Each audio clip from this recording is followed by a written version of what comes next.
guerrerosesme.blogspot.mx. Buenas tardes, compañeras y compañeros. En nombre del Sindicato Mexicano de Electricistas, tenemos que reconocer esta convocatoria, este foro, por parte de los diputados locales de la Asamblea del Distrito Federal, que han dado seguimiento a este conflicto en casi 4 años, 4 años del ilegal decreto de extinción, señalado el diputado Alejandro Robles, y todos están aquí presentes. Es un foro importante porque vale la pena retomar este tema ante la coyuntura de la reforma energética y lo que está atrás. También saludamos, está con nosotros Ángeles Arellano, secretaria general del Sindicato de la Procuraduría Social del Gobierno del Distrito Federal.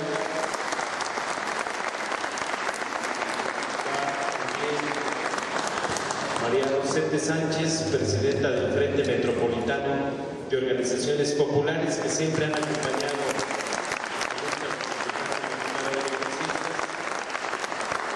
los panelistas que están aquí presentes. La historia de la electrificación de la Ciudad de México va ligada con el Sindicato Mexicano de Electricistas. No hubiera sido posible la electrificación sin la mano de obra de nuestros abuelos, de nuestros padres y de nosotros. Inicia el sindicato pues a partir de las injusticias o las condiciones de vida y de trabajo de nuestros antecesores. Las empresas privadas, como ya se ha mencionado aquí, principalmente la Mexican Lion Power Company, tenían los trabajadores en condiciones inhumanas. Fue entonces cuando los trabajadores se organizaron. ¿Y cuándo se organizaron? 10 días después de la entrada de Emiliano Zapata y Francisco Villa, que tomaron la ciudad para alcanzar el triunfo de la Revolución Mexicana. 10 días después, el 14 de diciembre de 1914, se constituye el Sindicato Mexicano de Electricistas como un sindicato nacional de industria. Por eso nosotros como trabajadores tenemos toda la calidad moral para poder hablar sobre el sector eléctrico, sobre las conquistas de los trabajadores, porque hemos acompañado no nada más la lucha de organizar a los trabajadores, sino 2 años después, por ejemplo, se da la primera huelga de los electricistas en 1916. Y estaba nuestro secretario general Ernesto Velasco. Por esa osadía de la huelga fue condenado a ser fusilado, fue encarcelado, y con la lucha de varias organizaciones conmutaron la pena. En lugar de ser fusilado, lo tuvieron 2 años en la cárcel del gobierno de Venustiano Carranza, y después salió y triunfaron los electricistas de 1916. Así los trabajadores hemos acompañado la electrificación en esta zona tan importante. Además hemos acompañado, como ya se ha mencionado aquí, luchas importantes en el país. Cuando el general Lázaro Cárdenas estaba por quitarlo del poder, los intereses del presidente Calles y algunos otros electricistas salimos también. Y también acompañamos la creación de la Comisión Federal de Electricidad. También acompañamos la expropiación petrolera y acompañamos la nacionalización de la industria eléctrica. Y los electricistas dieron una pelea importante a las multinacionales en 1936 para una huelga que dejó 10 días sin luz el Distrito Federal, pero se alcanzaron condiciones importantes de derecho y justicia para los propios trabajadores, un contrato colectivo de trabajo que es ejemplo de lucha para toda la clase trabajadora de este país. Por eso decimos que a casi 4 años que inicia el conflicto con Calderón, pero el SME va a cumplir 99 años, y estoy seguro que el SME va a cumplir 100 años y va a trascender en la historia de este país, porque aquí estamos de manera firme, con mucha dignidad, manteniendo esta resistencia. Se han tocado ya varios temas del movimiento obrero, temas legales, temas de derechos humanos. Solamente quiero explicar rápidamente lo que ha sucedido a lo largo de estos casi 4 años. Primero tenemos que decir que Luz y Fuerza no se ha extinguido. Si ustedes saben, abren la página del Sistema de Administración y Enajenación de Bienes, el SAE, que lo nombraron como liquidador. Abren ustedes la página y encuentran cómo va, en qué porcentaje va la liquidación de Luz y Fuerza del centro. Y está en ceros. No ha avanzado. No ha avanzado porque hay una serie de contradicciones jurídicas. Ni siquiera tienen el dato de cuánto vale el patrimonio de Luz y Fuerza del centro, los bienes muebles e inmuebles.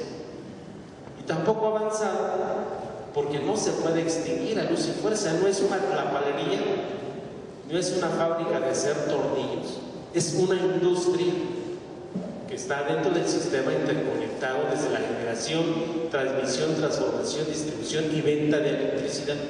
Eso es Luz y Fuerza del Centro, un organismo público descentralizado creado por el Congreso de la Unión para atender una actividad que es estratégica para la nación. Pero han hecho creer los mexicanos que ya se extinguió. Entonces la quitaron, quitaron las subestaciones, las plantas de generación, las redes de distribución, o ya los usuarios del DF ya no están. Es lo que han hecho creer. Y esas son las contradicciones. Entonces, Luz y Fuerza no se ha extinguido. Ahí está en un proceso de liquidación, que ya no la sabemos. Por ejemplo, cuando pusieron en liquidación a la compañía de Luz y Fuerza del Centro SADCB de 1975 hasta 1994. Después se crea este nuevo organismo. Por eso señalaron que dentro de las contradicciones o de los actos que se han venido dando, ya se explicó, no se puede terminar la relación individual y colectiva por caso fortuito y causa de fuerza mayor, que fue lo que argumentó Calderón. Hoy sabemos que fue en estado inconveniente cuando lo hizo Calderón. O sea, no fue estado con fuerza mayor, fue en estado inconveniente. Estaba, ya sabemos las facturas de la europea, cuánto dinero se gastaba Calderón para comprar lo que siempre ha hecho, alcoholizarse. Y ese tomó esa decisión, pero no la hizo sola, o solo él, o su partido. Fue una decisión de Estado clásico donde hay dictaduras. Imagínense, les preguntamos a los diputados, imagínense a los diputados locales que el viernes por la noche entre el Ejército y la Marina y tomen la Asamblea del Distrito Federal y digan, por caso fortuito y causa de fuerza mayor se disuelve la Asamblea porque gastan mucho dinero y eso lo vamos a invertir mejor en la UNAM o la Universidad Autónoma de la Ciudad de México, o lo vamos a invertir en infraestructura. ¿Y cuántos trabajan en la Asamblea del Distrito Federal? Hay 66 diputados. Fue lo mismo que hicieron con nosotros. Entraron por asalto armado y militar. Hoy sabemos que fue la Marina y el Ejército vestidos de policías federales. Tenemos el expediente. Les dieron órdenes de disparar en caso que hubiera resistencia. ¿Cuándo nos notificaron que nos iban a correr, compañeros? Nunca. Dice la Ley Federal del Trabajo que para que sea un despido debe de haber notificación del patrón. Nunca hubo despido. ¿Qué quisieron que hiciéramos? Que fuéramos a firmar ante la Junta Federal renuncia voluntaria, donde decía, te ponían el documento, vengo en mi sano juicio, en pleno uso de mis facultades físicas y mentales, a renunciar a mi derecho legítimo al trabajo, porque se extinguió Luz y Fuerza por causa fortuito y causa de fuerza mayor, y me comprometo a no demandar, a no reservarme ningún derecho a demandar, y a cambio les daban un bono para que pudieran hacer eso. Pero afortunadamente hay 16.599 trabajadores guerreros de la luz que no aceptamos las migajas del gobierno, que mantenemos la resistencia aquí. Entonces el sindicato tampoco se puede disolver. No se pueden disolver los sindicatos de manera forzada. Solamente es la voluntad de los propios trabajadores. Y hay una serie de contradicciones. En el caso de los usuarios, tú le pides como usuario a la CFE que te haga tu contrato de luz y no lo quieren hacer. Y entonces nosotros demandamos a la CFE patrón sustituto y dice la CFE, yo no puedo ser tu patrón porque no compré la infraestructura, no la he integrado a mi patrimonio, me la prestaron por 3 años en un convenio incomodato. Y después de 3 años dice, pues se puede prorrogar el convenio. Fueron ante un notario público, estaba abierto un notario a las 12 de la noche de ese domingo, porque lo firmaron a las 00:25 horas del día 11 de octubre, estaba abierto el notario, llegó ahí el director de operaciones Néstor Moreno Díaz, el de los yates, de los Ferraris, de los millones y sobornos de dólares. Él llegó con el del SAE, le transfieren por 3 años todo Luz y Fuerza, y después dice, si en 3 años no se ha resuelto cuál va a ser la disposición final de los bienes, entonces lo prorrogamos otros 3 años. Y ya después a ver qué decide el Congreso, si es Iberdrola, Unión Fenosa, Mitsubishi, Intergreen, Transalta o estas empresas multinacionales que se queden a operar toda la zona más importante del país, que es la zona metropolitana. Ustedes no van a permitir, señores diputados, que venga Iberdrola, Mitsubishi a operar la infraestructura eléctrica que ha construido el sindicato y el pueblo de México a lo largo de más de un siglo. Son temas que dices que se debe de abrir el debate. En esa contradicción, la CFE no quiere hacer contratos, pero sí te cambia el medidor. Uno de prepago que te vale 5,000 pesos y te lo van poniendo en el recibo de la luz. Ahí lo vas a ir pagando el recibo. Y después la energía eléctrica la vas a adquirir con una tarjeta de prepago. Hay que ir a comprar al Oxxo 1,000 pesos de electricidad, o a la carnicería, o al Soriana, o al Walmart, o a Urrera, a recargar tu tarjeta de electricidad. Y el que tenga dinero tendrá luz, y el que no, pues a comprar veladoras o quinqués. Eso queremos para esta ciudad. Pues están con robo a mano armada, llegan las policías y les cortan la luz de manera arbitraria. Le dices, a ver mi recibo, ¿dónde está el consumo que hice? Mira, haz un convenio y después nos arreglamos. Y hay otro tema que no han dicho. ¿Cuánto dinero se ha invertido en la zona metropolitana? Una vez que ya no estuvo Luz y Fuerza, según ellos, decían que le transferían 42,000 millones de pesos cada año. Tenemos aquí los datos. Ha sido el doble de lo que funcionaba Luz y Fuerza del centro. Para que se den un dato, en los últimos años a la CFE le autorizaron 1 billón de pesos en el último sexenio, pero a partir de la extinción de Luz y Fuerza ejercieron casi 400,000 millones de pesos para atender la zona central del país. ¿Dónde está la solución? No había enfermedad, simplemente era acabar con Luz y Fuerza y con su sindicato democrático independiente, con su contrato colectivo de trabajo. ¿Qué porquerías están en el primer cuadro de la ciudad? Hicieron aquí lo imposible, dejar sin luz el centro histórico de la Ciudad de México. Lo han dejado sin luz muchas veces. Toda la red automática que se creó aquí, con una ingeniería importantísima, incluso aquí hay compañeros de cables subterráneos que no me dejan mentir, se construyó una red automática para que nunca fallara el suministro en la zona. Ya la echaron a perder.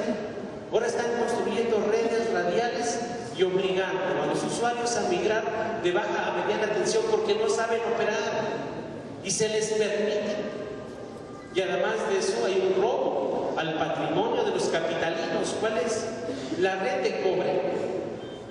Es una red diseñada por los ingenieros porque es mejor conductor de la electricidad en una zona que representa el 1% del territorio nacional, pero es la más densamente poblada, es la que genera el 32% del Producto Interno Bruto. Por eso pues el cobre aguanta toda esa demanda. ¿Y por qué quitaron el cobre y metieron aluminio? Bueno, enseñaron el cobre estos bandidos, se robaron el cobre. Y esa es la palabra, es un robo. El cobre vale 70 pesos por kilo, el aluminio vale como 11. Es un robo porque fue a parar todo ese cobre a las fundidoras. Y el aluminio, ¿a quién se lo compramos? A Condumex. ¿De quién es? De Carlos Slim.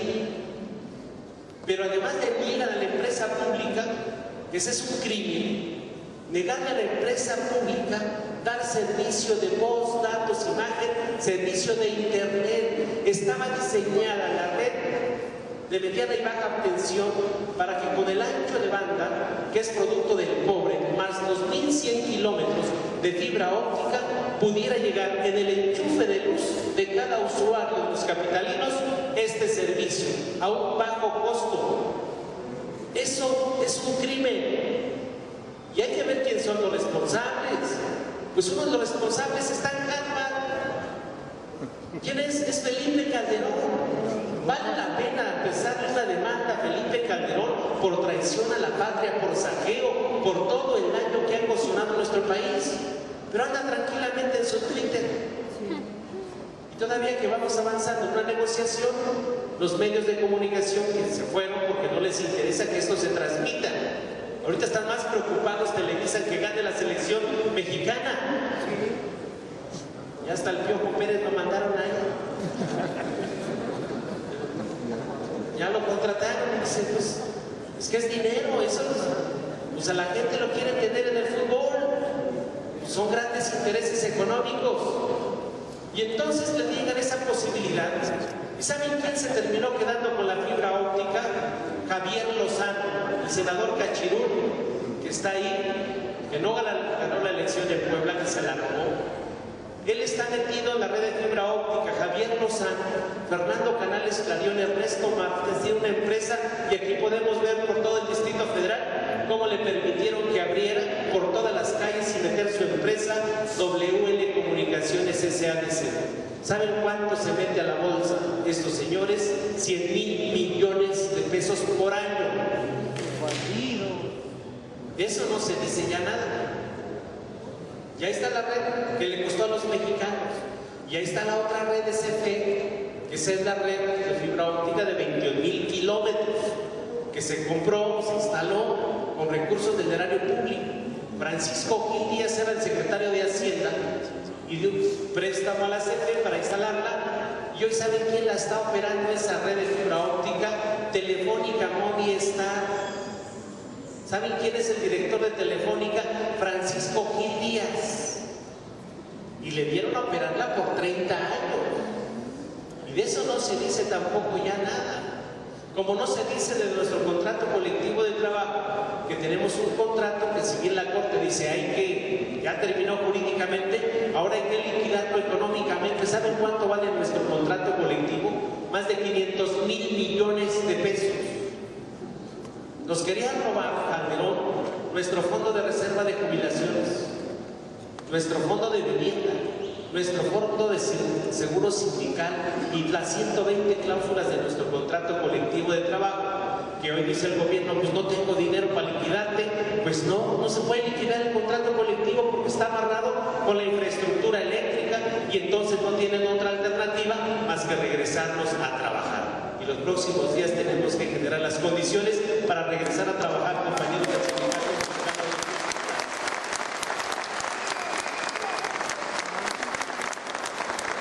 Pero solo no lo vamos a poder hacer. Aquí es un tema político y les pedimos a los diputados que siempre lo han hecho, porque ellos quisieron frenar el decreto en la Asamblea, presentaron una controversia constitucional en su momento que la Corte desechó.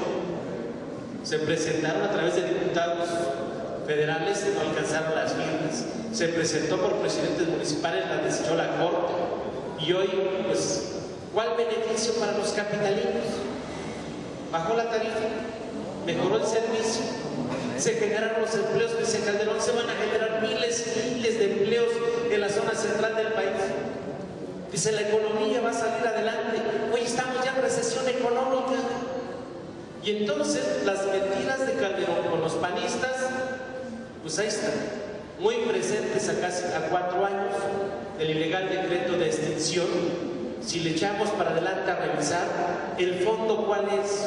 El fondo es privatizar la industria eléctrica. Hay que decirlo con todos sus términos, privatizar. Esta iniciativa es la misma que presentó Ernesto Zedillo en febrero de 1999, recuerden, la misma. quitar del artículo 27 y 28 de la Constitución la actividad exclusiva del Estado y 28 las áreas estratégicas. ¿Para qué?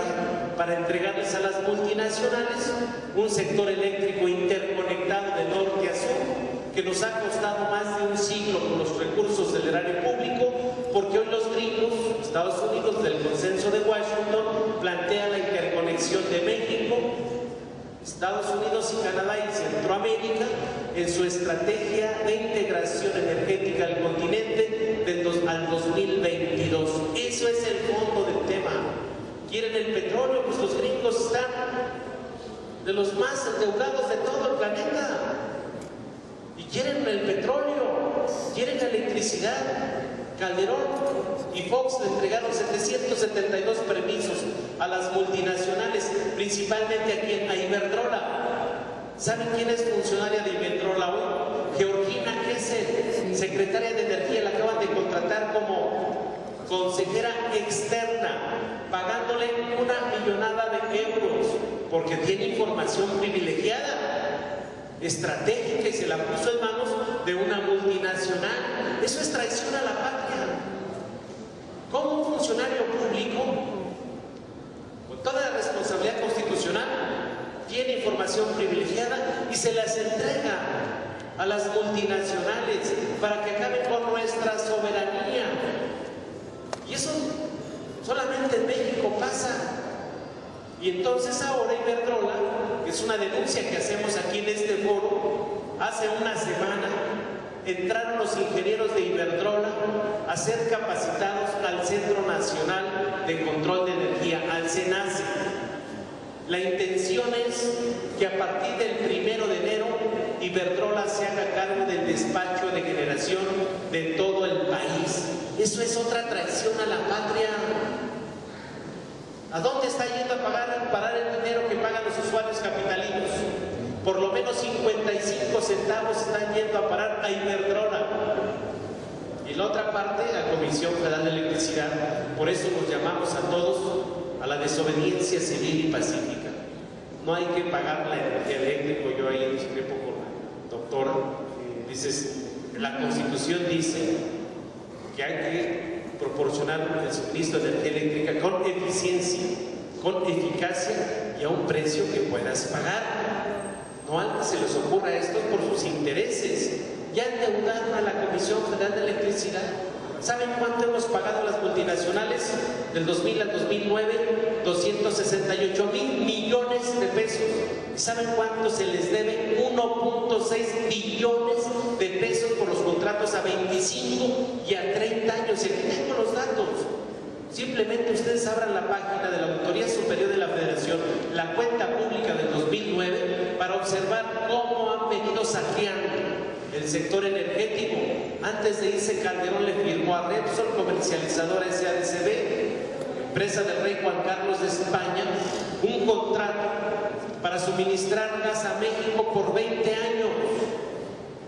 Se compra en Perú el gas a 56 centavos de dólar el millón de BTU y lo están vendiendo a nuestro país de acuerdo a la referencia del precio de Houston de Estados Unidos, que anda entre 7 y 8 dólares el millón de BTU. Esto es un robo, esto es un saqueo que han venido haciendo. Por eso nosotros planteamos que una forma de garantizar el suministro de energía eléctrica a los 32 millones de usuarios domésticos en todo el país es utilizando las hidroeléctricas del Estado, las geotérmicas del Estado.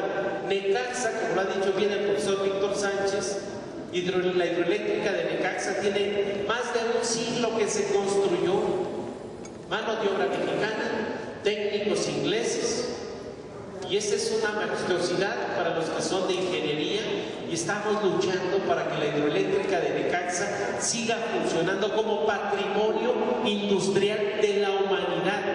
Ya está el proyecto en un organismo internacional y esa hidroeléctrica debe de seguir funcionando. Ahí se genera a 54 centavos el kilowatt hora, ya puesto en cualquier casa habitación. Con los datos que tenemos es suficiente con las hidroeléctricas y geotérmicas para que 32 millones de usuarios se abastezcan a 54 centavos el kilowatt hora y no se esté pagando a los 3 pesos 50 centavos que hoy se pagan por la generación de gas, los ciclos combinados, cerrando las termoeléctricas del CFE. Ese es un crimen también. Ustedes aquí cerquita pueden checar la termoeléctrica de Valle de México y la de Tula. Todas las de vapor están fuera y están metiendo todas las plantas de gas de ciclos combinados que son de los privados. Eso es el fondo del conflicto. Por eso nosotros mantenemos la resistencia. Hay una campaña nacional de firmas, la iniciativa de ley para reconocer, elevar a rango constitucional el derecho a la electricidad se presentó el 12 de septiembre en el Senado, se hizo ya en la Cámara de Diputados, tienen los propios datos y eso nos permite avanzar. El tema de autoabastecerse energéticamente ya está en la Ley del Servicio Público de Energía Eléctrica. Eso viene desde antes de la reforma a la Ley del Servicio Público de 1975.